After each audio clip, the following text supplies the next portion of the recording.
Hello dear students, once again welcome you all to the Bishop Academy online classes.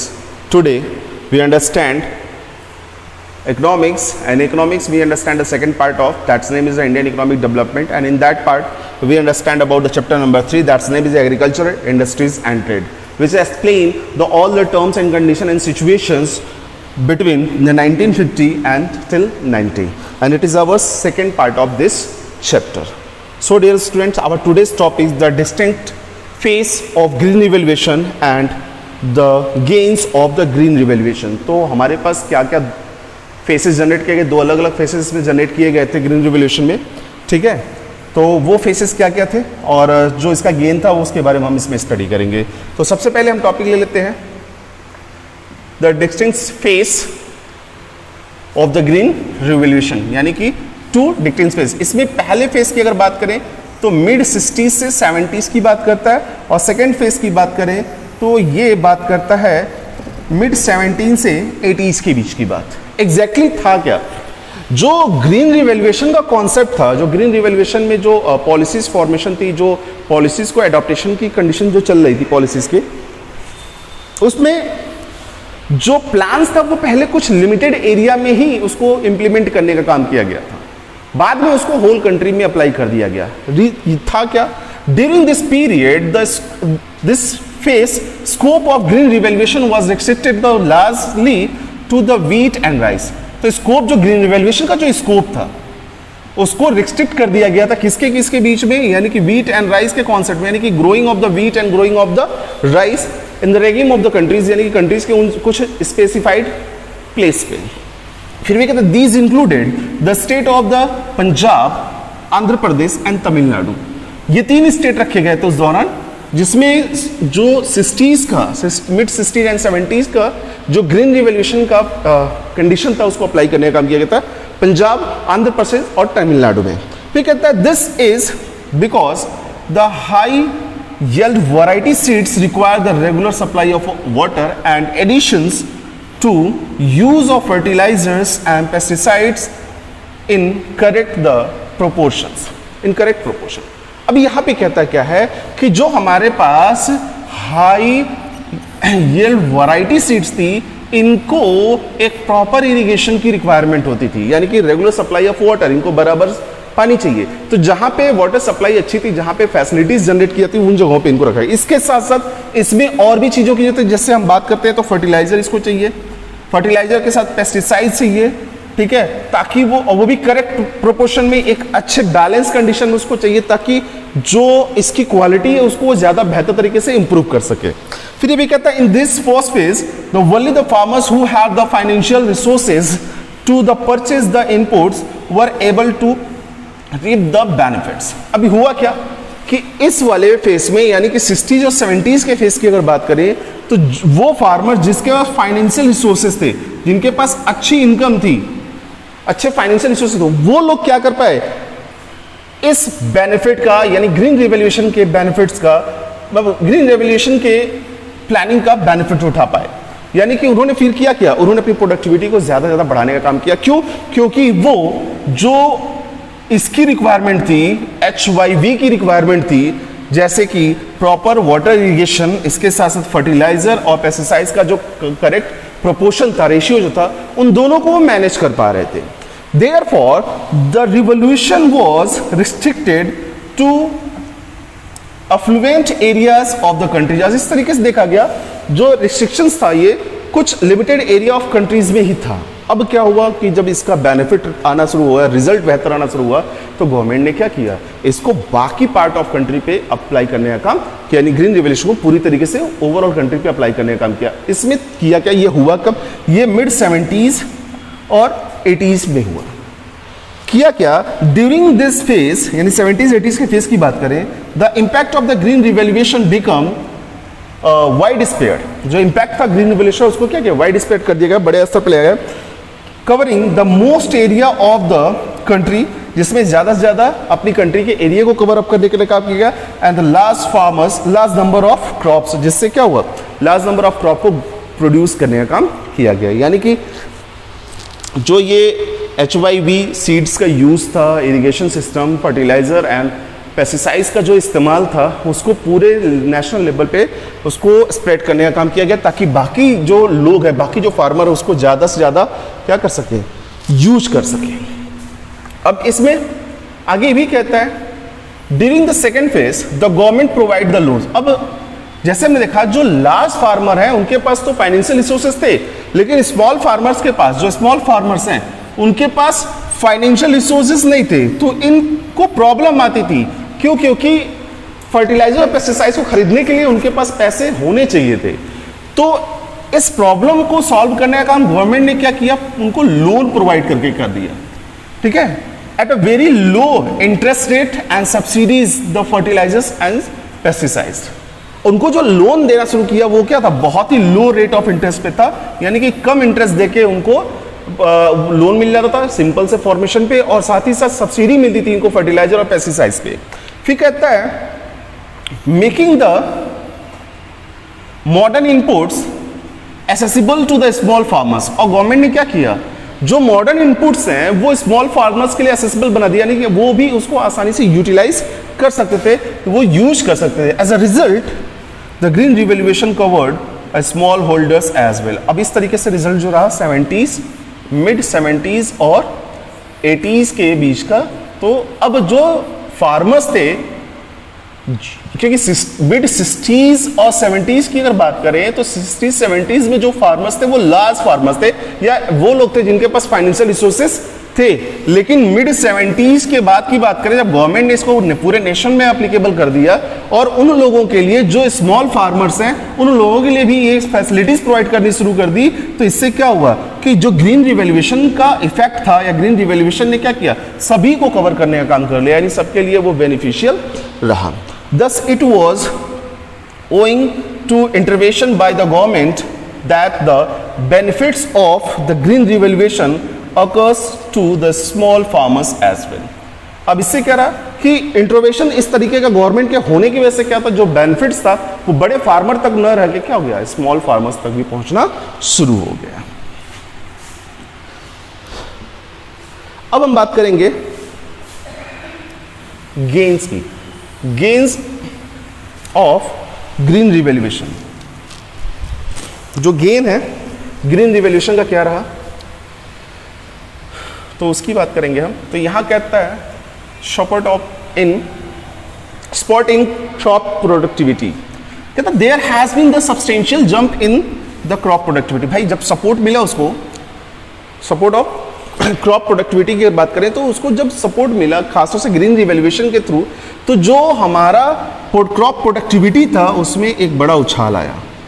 Illustration के through अगर समझे तो कहता productivity of wheat and was estimated 3200। अब देखिए इसका कंपैरिजन कर लिया है,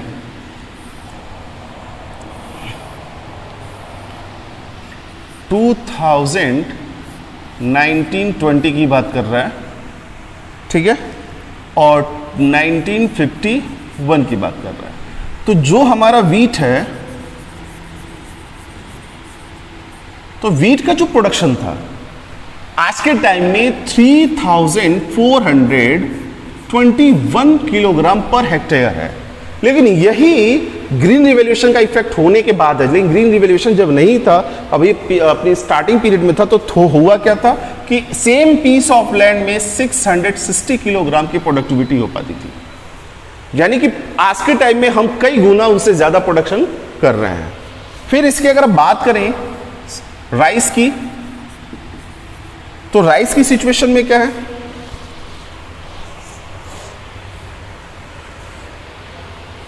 ठीक है, तो राइस की सिचुएशन की बात करें तो 2705 किलोग्राम्स 1920 में प्रोड्यूस किए जा रहे हैं राइस में, और यही 1951 की अगर बात करें तो ये 665 किलोग्राम पर हेक्टेयर प्रोड्यूस किए जा रहे थे। तो आज के टाइम में अगर देखें तो हम ज़्यादा प्रोड्यूस कर रहे हैं। मैजिन की बात करें, मैज यानी कि बाजरे की अगर बात करें तो सेम सिचुएशन की अगर बात करते हैं तो ये हमारा है 2945 किलोग्राम पर हेक्टेयर, और उसके कंपैरिजन में बात करें तो 704 किलोग्राम पर हेक्टेयर प्रोडक्टिविटी हो रही थी कब? 1951 में। तो ये साफ साफ क्लियर करता है कि ग्रीन रिवैल्यूएशन के आने से क्या रहा है कि जो फूड ग्रेन प्रोडक्टिविटी थी या क्रॉप्स की प्रोडक्टिविटी थी उससे बहुत ज्यादा जंप आया, बहुत ज्यादा ग्रोथ हुआ। फिर आगे कहता है support in the productivity has led to the structural shift in Indian agriculture. This has the marked the end for the long period of stagnations in the Indian agriculture। अब देखिए ये सारी चीजें जो रही है ना, ये सारे जो मार्क्स आए, ये जो चेंजेस आए, ये लगातार जो हमारा एग्रीकल्चर वे ऑफ मीडियम है या एग्रीकल्चर स्ट्रीम से उसमें जो चेंजेस आ रहे हैं उसकी वजह से हुए, यानी कि लगातार इसमें पॉलिसीज पे वर्क होने की वजह से हुए हैं। आगे अगर हम बात करते हैं तो सब्सटेंशियल रेज इन कल्टीवेशन की अगर बात करें, अंडर द कल्टीवेशन एरियाज यानी कि RSS की बात करें तो इसके तहत HYV technology has a significantly reduce the time long between the sowing and harvesting. आपको पता है कि पहले हम अपने प्रोडक्टिविटी को कुछ स्पेसिफाइड पीरियड ऑफ टाइम में ही हम करते थे, जिससे हमें पता है 2 से 3 महीने लगते किसी प्रोडक्ट को ग्रो करने में। तो हम 1 से 2 प्रोडक्ट को ही क्या करते थे, पहले ग्रो करने का काम करते थे। फिलहाल अंग्रेजों ने अपनी पॉलिसी के हिसाब से हमें मल्टीपल क्रॉपिंग की तरफ फॉरवर्ड कर दिया, तो हमने कुछ कॉमर्शियल प्रोडक्ट बनाने शुरू कर दिए, खासकर प्रोड्यूस करने शुरू कर दिए। सेम सिचुएशन की अगर बात करें तो यहां जो कहता है कि टेक्नोलॉजी कहते हैं the HYV technology has a significantly reduce the time long sowing and harvesting. जो लंबा समय लगता था, लॉन्ग टाइम, ठीक है, पहले ट्रेडिशनल फार्मिंग के थ्रू, लेकिन यहां पे कहता है reduce the time lag between the sowing and harvesting. तो इसने HYV ने क्या किया, जो ये लंबा टाइम लगता था इसको रिड्यूस करने का काम किया, कि जो सोइंग का टाइम ज्यादा होता था या हार्वेस्टिंग का जो गैप होता था उसको कम करने का काम किया। फिर क्या कहता है, ये हुआ कैसा, use of the chemical fertiliser has estimated eliminated the need of the fallowings. अब हमने क्या किया, जब फर्टिलाइजर को यूज करने से हो गया तो कुछ चीजों को उसने एलिमिनेट किया। क्या था, according to the double cropping has become the possible. इसकी वजह से क्या हुआ, जहां पे हम डबल क्रॉपिंग को मेंटेन नहीं कर पा रहे थे, अभी फर्टिलाइजर वगैरह या हाई एंड सीड्स आने की वजह से हम डबल क्रॉपिंग को मेंटेन कर पा रहे हैं। फिर कहते हैं this has led to a substantial raise in the gross area under the cultivation. अब ये उन एरिया की बात करता है जो अंडर कल्टीवेशन है, उन जगहों पे भी जहां पे मान लिया हम फार्मिंग करना चाहते हैं लेकिन वो फार्मिंग के लायक नहीं है, तो उसको भी उसने इस तरह से जनरेट करने का काम किया। यानी कि फर्टिलाइजर ने क्या किया, उन लैंड को भी, पीस ऑफ लैंड को भी एग्रीकल्चर के लायक तैयार करने में हमारी हेल्प की। फिर कहता है 1950-51 की अगर बात करें तो gross area under the cultivation is 13 crore hectare which now has a short of the 19 crore hectare. अब पहले क्या था कि हमारे पास जो कल्टीवेटेड लैंड था वो 13 करोड़ हेक्टेयर था, अभी क्या 19, क्योंकि हमने क्या किया, उन एरियाज को बढ़ाने का काम किया जो कल्टीवेशन के लायक है through the use of agriculture chemicals fertilisers. अब थर्ड पॉइंट की अगर बात करते हैं तो यहां पे कहता है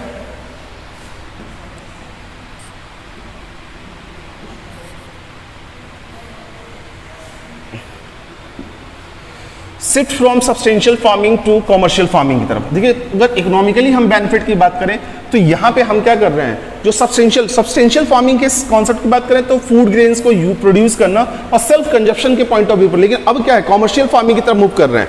इसका ऑब्जेक्टिव क्या होता है, कॉमर्शियल फार्मिंग को करने का ऑब्जेक्टिव ये होता है कि हम इकोनॉमिकल बेनिफिट्स को पाने के लिए हम फार्मिंग एक्टिविटीज को मेंटेन कर रहे हैं। कहता है substantial farming raise the output, raise in output, this is owing the increase in the production and productivity and increase the aggregates, has started the generating the marketable surplus। अब क्या है, substantial को हमने क्या किया है, हमने आज के टाइम स्टार्ट कर दिया है किस चीज को फोकस करते हुए, जनरेटिंग द मार्केट सरप्लस, यानी कि मार्केट के पॉइंट ऑफ व्यू से पहले हम सेम पीस ऑफ लैंड पे ट्रेडिशनल फार्मिंग करने के बाद भी प्रोडक्टिविटी इतनी नहीं कर पाते थे जितना कि हमारी अपनी जरूरत होती है, लेकिन आज के टाइम में सेम पीस ऑफ लैंड पे हम HYV सीड को यूज करते हैं, फर्टिलाइजर को यूज करते हैं और प्रोडक्टिविटी इतनी ज्यादा कर लेते हैं कि हमारी जरूरत तो होती ही होती है, लेकिन जनरली हम उसका जो ऑब्जेक्ट रखते हैं क्या, मार्केट सरप्लस की तरफ रखते हैं, ताकि हम उसको मार्केट में बेच के भी बेनिफिट, यानी हमारी जरूरत से ज्यादा प्रोडक्टिविटी होती है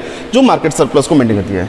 this has the promoted the farmers gradually the shift from the substantial farming to agriculture commercial farming. अब ये बेनिफिट जो होता है मार्केट सरप्लस कई बार क्या करता है, जो फार्मर होते हैं उनको प्रमोट करने का काम करता है कि भैया वो सब्सटेंशियल फार्मिंग यानी कि खुद के इस्तेमाल के लिए केवल प्रोडक्टिविटी ना करे, अब वो मार्केटिंग के लिए प्रोडक्टिविटी करे, यानी मार्केट को प्रोवाइड कराने का काम, मार्केट को फार्म प्रोडक्ट प्रोवाइड कराने का काम करें।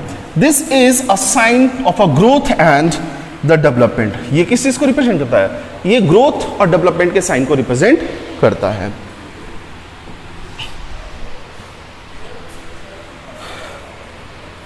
फोर्थ पॉइंट की अगर बात करते हैं तो यहां पे कहता है change in farming outlook, farmers outlook. Farmers outlook अभी कॉमर्शियल चेंजेस होने की वजह से क्या है कि जो फार्मर इकोनॉमिकली बैकवर्ड होता था अब उसके पास इकोनॉमिकल सिचुएशन अच्छी होनी शुरू हो गई। कहता है commercialisation of agriculture has caused a change in outlook of the farmer. The farmer is no longer view as a resource of substantial, it is considered as a commercial venture as well. अब क्या है कि farmer केवल ये इस point of view से नहीं दिखता है कि वो क्या है कि एक वो सोर्स है जो सब्सटेंशियल प्रोडक्टिविटी को यानी सब्सटेंशियल फार्मिंग एक्टिविटीज को मेंटेन करने का काम करता है। अब वो किस तरह के कॉमर्शियल वेंचर के रूप में कंपनी क्या करती है, कंपनियां कई बार फार्मर्स को बोल देती है कि भैया तुम हमारे लिए ये प्रोडक्टिविटी को प्रोड्यूस करो, हम तुमको उसके लिए पेमेंट देंगे, सारी चीजों को लाके देंगे। तो फार्मर प्रोडक्टिविटी भी करता है और उससे बेनिफिट को भी मेंटेन करने का, अब वो कॉमर्शियल कॉन्ट्रेक्चुअल बेसिस पे वेंचर मिल के काम करता है। फिर इसके बाद self sufficiency in the food grains product and a buffer stock. Buffer stock आपने पढ़ा होगा 9th में। बफर स्टॉक के बारे में अगर यहां देख लें, कहता है the concept of the buffer stock in India was the introduce the 4th 5-year plan. Exactly होता क्या है कि अगर हम कुछ प्रॉब्लम से सफर कर रहे हैं या हमारी कुछ प्रोडक्टिविटी अच्छी है तो फ्यूचर की रिक्वायरमेंट को फोकस करते हैं, हम कुछ स्टॉक बनाने का काम करते हैं। इसमें कहता है it's refer to the reserve of the commodities to be used at a time of emergencies. कहता है ये उस रिजर्व्स की बात करता है जिसको हम क्या करते हैं, इमरजेंसी के दौरान इस्तेमाल करने का काम करते हैं। यानी कि हमारे यहाँ अगर फूड की कमी आ रही है तो हमारे पास जो अपना रिजर्व है हम उससे फूड की सप्लाई को फुलफिल करने का काम करते हैं। The government of India maintain the buffer stock of the food grains to release the food grains through the public distribution system, PDS इसे कहते हैं, public distribution system। जैसे अगर आप देखें तो आप कोटा जानते होंगे, आपके यहाँ गांव पे घर पे बगल में एक दुकान होती है सरकारी गल्ले की दुकान होती है जो व्हीट एंड राइस को जो प्रोवाइड करने का काम करता है, जो गवर्नमेंट उसको फॉरवर्ड करती है, ठीक है। तो उसके थ्रू वो क्या करता है, पीडीएस सिस्टम है, वो पब्लिक डिस्ट्रीब्यूशन सिस्टम है एक, उसके थ्रू हम तक यानी कि उन लोगों तक पहुंचाने का काम करता है जिनको उसकी जरूरत होती है। फिर कहता है meet the emergency situation like a crop failure और द नेचुरल डिजास्टर। और ये सारी चीज़ें कब होती हैं, जब हमारे पास इमरजेंसी सिचुएशन, जैसे मान लीजिए क्या ड्रॉट आ गया, सूखा पड़ गया, यानी कि हमारे पास प्रोडक्टिविटी रही नहीं, लोगों को खाने के लिए प्रॉब्लम हो रही है, तो उस प्रॉब्लम को सॉल्व करने के लिए बफर स्टॉक का इस्तेमाल किया जाता है। Increase in crop production. अब होता कैसे ये कि हमारे पास जो प्रोडक्टिविटी है हम उसको क्या करते हैं, अपने लिए तो यूज करते हैं, लेकिन जब सरप्लस होता है तो उसे मार्केट में बेचने का काम करते हैं। तो वही चीज करता है, increase in crop production led to the self sufficiency in the food grains production. अब इसने क्या किया, जब ज्यादा प्रोडक्शन हमारा होगा तो हम सेल्फ सफिशिएंसी को मेंटेन करने के अपने ऊपर डिपेंडेंट होंगे, किसको लेके, फूड प्रोडक्शन को लेके। फिर support in production led to the fall the market price of the food grain. Support कर लीजिए कि जो मार्केट प्राइस है फूड ग्रेन की वो क्या है, गिर जाए। The accordingly the even the poor section of the society could the comfortable fulfil their substantial needs. और इसके थ्रू क्या होगा, जब वो वैल्यू मार्केट गिर जाएगी तो जो पुअरर फैम सेक्शन है यानी कि जो गरीब तबका है वो क्या करेगा, उसकी जो बेसिक रिक्वायरमेंट है, खासतौर से फूड की जो रिक्वायरमेंट है उसको फुलफिल कर पाएगा। तो food grain production increase so substantially that the enable to the government to keep the buffer stock। अगर ये क्या हो, फूड ग्रेन की जो प्रोडक्ट है उसकी प्राइसिंग बढ़ती रहे तो वहां पे एक प्रॉब्लम होगी कि जो पुअर सेक्शन होगा वो अपनी रिक्वायरमेंट को फुलफिल नहीं कर पाएगा, तो बहुत सारे लोग ऐसे होंगे जो भूखे मरेंगे। लेकिन ऐसी सिचुएशन को देखते हुए गवर्नमेंट क्या करती है, कुछ बफर स्टॉक अपने पास मेंटेन करती है ताकि उनकी जो जरूरतें हैं फ्यूचर की उसको फुलफिल कर पाए उस समय जब प्राइस का फ्लक्चुएशन हो या किसी और नेचुरल क्लाइमेटीज की वजह से क्या हो कि प्रोडक्टिविटी या फूड ग्रेन की रिक्वायरमेंट की शॉर्टेज है या फूड ग्रेन की शॉर्टेज आती है। और ये तब किया सकता है जब हमारे पास सरप्लस प्रोडक्टिविटी हो। अब बात आती है gains of the green revaluation और सिग्निफिकेंट बट नॉट सफिशिएंट। एक अच्छा तो रहा गेन लेकिन बहुत सफिशिएंट नहीं रहा। तो इसकी अगर हम बात करते हैं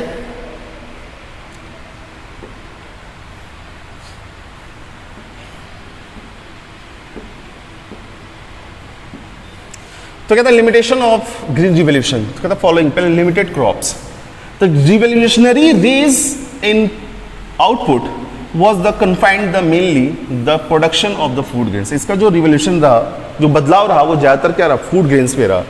There has been no similar raise in the production of the pulses and the commercial product like a jute, cotton, tea etc।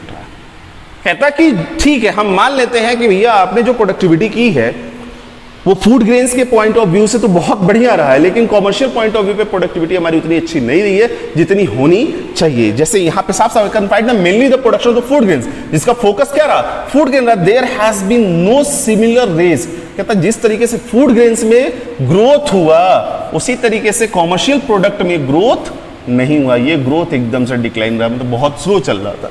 फिर कहता है अनइवन स्पेयर्ड, बराबर उसका स्प्रेड न होना, यानी कि ग्रीन रिवैल्यूएशन की जो पॉलिसी है सब तक सही इक्वली न पहुंचना। कहता है the spread of the green revolution was not uniform across all the region, सारे क्षेत्र में एक जैसा नहीं था ग्रीन रिवैल्यूएशन का effect.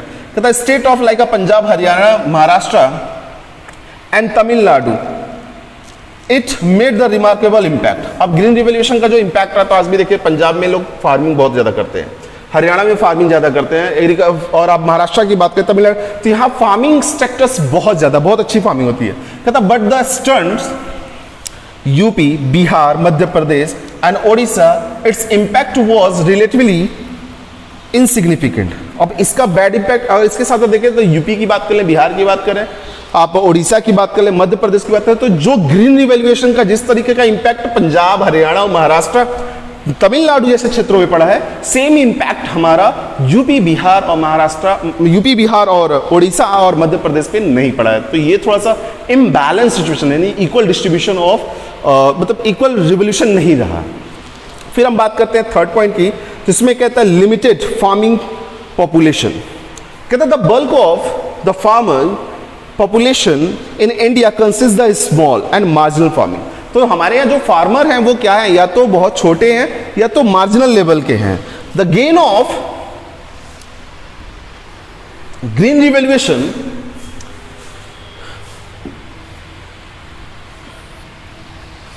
annihilated these farms because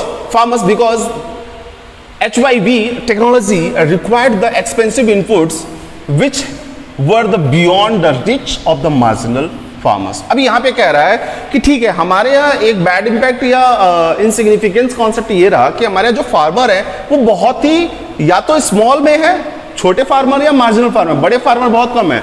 और जो इसकी जरूरत है, यानी कि हाई यील्ड वैरायटी सीड्स की टेक्नोलॉजी के लिए जो मटेरियल चाहिए, फर्टिलाइजर या फिर पेस्टिसाइड्स वगैरह जो भी चाहिए, जिसका प्रॉपर रेशियो जो चाहिए, वो ये क्या करते, जो स्मॉल फार्मर है उसको अडॉप्ट नहीं कर पाते, या फिर ये उनके पास इतनी इनकम नहीं है कि इसको परचेस कर पाए। तो इस वजह से कहीं ना कहीं इसका बैड इंपैक्ट पड़ता है पूरी तरीके से। However the rich farmer population happen to own bulk of the farming area in India, which is why the result of the green revolution were the found the impressive in terms of the overall raise in output।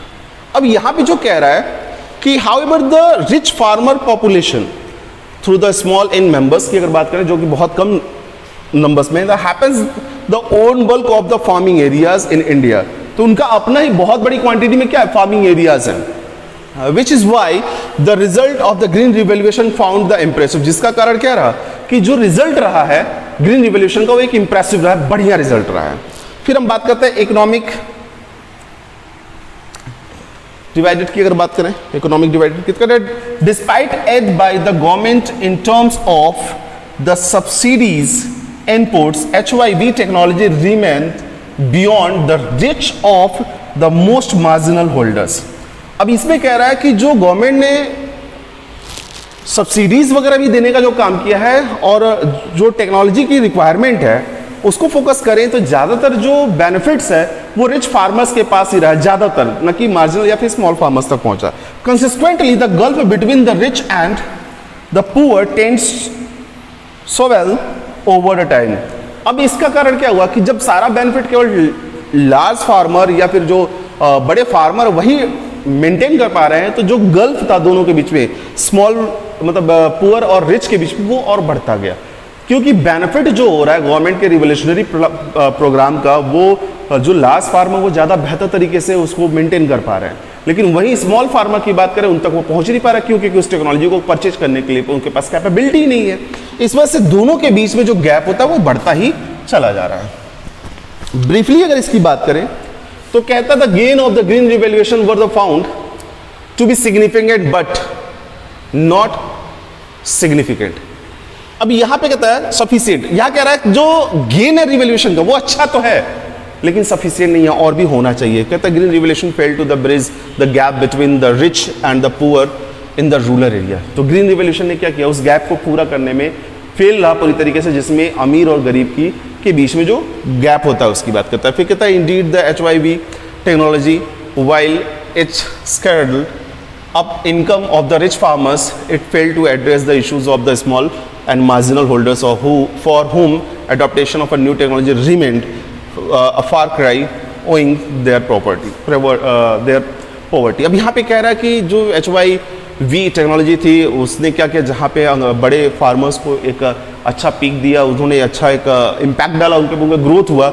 वही अगर बात करें, क्योंकि उन्होंने सारी issues जो material थे जो भी रिक्वायर्ड थिंग्स उसको अडॉप्ट कर पा रहे थे, लेकिन स्मॉल फार्मर के जो इश्यूज थे उसमें इसका ज़्यादा रोल नहीं हो पाया और इसकी जो पॉवर्टी थी और ये गरीब होता चला गया। Thus even the revolutionary phase of the agricultural expansion fail to achieve the equities. अगर इस तरह की बात करें एग्रीकल्चरल एक्सपेंशन की, तो इसका जो रिवोल्यूशनरी फेज था उसमें ये इक्वलिटीज़ के जो कॉन्सेप्ट को लेके हम चल रहे थे उसको ये पाने में फेल कर गया, इसको इसलिए अडॉप्ट नहीं कर पाया। अब बात करते हैं एग्रीकल्चर सब्सिडीज। अब यहाँ कहता है वीटल ऑफ वॉइस की बात करता है, तो कहता है agriculture subsidies is the widely debated topic.